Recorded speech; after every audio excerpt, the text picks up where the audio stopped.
CM योगी ने तय कर दिया 2027 का मुद्दा। अयोध्या, काशी के बाद अब मथुरा की बारी। धार्मिक विपक्ष को योगी ने क्या चुनौती दी?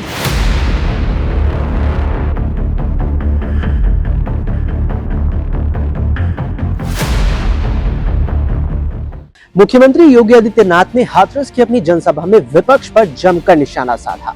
उन्होंने कहा कि मैंने कल अखिलेश यादव का बयान सुना जिसमें वो अयोध्या को धार्मिक नगरी बनाने की बात कह रहे थे। उन्होंने कहा कि अरे आप क्या धार्मिक नगरी बनाओगे, आप लोग तो राम भक्तों पर गोलियां चलवाते थे। सपा के शासनकाल में कावड़ यात्रा पर रोक लगा दी गई थी। सीएम ने कहा कि सपा सरकार का पैसा कब्रिस्तान की दीवारों के निर्माण में जाता था, लेकिन हमारी सरकार में वो पैसा विकास और मंदिरों को बेहतर करने में लगवाया जाता है। वहीं उन्होंने श्री कृष्ण जन्मभूमि अभियान का भी आह्वान किया। सीएम योगी ने अपने संबोधन में आगे कहा कि अयोध्या और काशी के बाद अब श्री कृष्ण के लिए कुछ खास करना है। उन्होंने यानी मुख्यमंत्री योगी आदित्यनाथ ने आगे कहा कि अखिलेश यादव को मैं चुनौती देता हूं कि अगर हिम्मत है तो अखिलेश जी श्री कृष्ण जन्मभूमि पर कुछ बोलकर दिखाएं।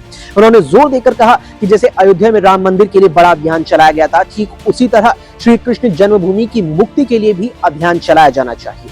उन्होंने आगे कहा कि आप लोग तो सिर्फ तुष्टीकरण की राजनीति करते हो और कुछ खास वर्गों के सामने ही झुकते हो। इसके साथ ही सीएम ने अखिलेश यादव को लेकर कहा कि उन्होंने नेताजी मुलायम सिंह यादव की विरासत का भी अपमान बेहतर तरीके से किया। दरअसल यूपी में अगले साल विधानसभा चुनाव होने हैं, जिसे लेकर बीजेपी ने भी अपनी तैयारी शुरू कर दी है। पश्चिम से लेकर पूर्व तक के अपने विकास कार्यों के आधार पर बीजेपी जनता के बीच जाकर वोट मांगेगी, जबकि विपक्ष कई मुद्दों को लेकर सरकार के खिलाफ लोगों के बीच माहौल बनाने की कोशिश करेगा। हालांकि पश्चिम यूपी में आने वाली जिस हाथरस में सीएम योगी ने ये भाषण दिया, उस क्षेत्र में अच्छा जनाधार रखने वाली आरएलडी यानी राष्ट्रीय लोक दल भी अब भारतीय जनता पार्टी के साथ गठबंधन में है। 2022 के विधानसभा चुनावों में विपक्षी गठबंधन में कई दल होने और किसान आंदोलन के बाद भी बीजेपी सत्ता में वापसी करने में कामयाब रहेगी।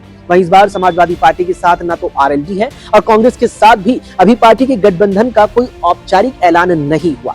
वहीं कांग्रेस ने हाल ही में राजेंद्र पाल गौतम को अपना नया प्रदेश प्रभारी नियुक्त किया है।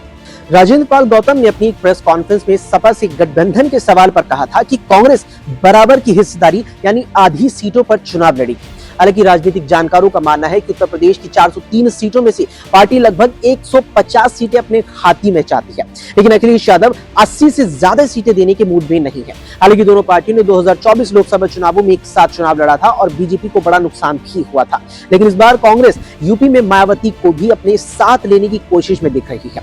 कुछ ही दिन पहले पार्टी के नए प्रदेश प्रभारी राजेंद्र पाल गौतम अचानक ही लखनऊ में मायावती के आवास पर उनसे मिलने पहुंच गए थे और उन्हें वहां बंद दरवाजे से ही बाहर खड़े होकर वापस आना पड़ा। फिर जब मीडिया ने इस पर सवाल किया तो उन्होंने कहा कि वो सिर्फ उनका हाल चाल जानने के लिए कहेंगे। वहीं सीएम योगी के हाथरस में दिए गए भाषण में श्री कृष्ण जन्मभूमि का खुलकर जिक्र किया।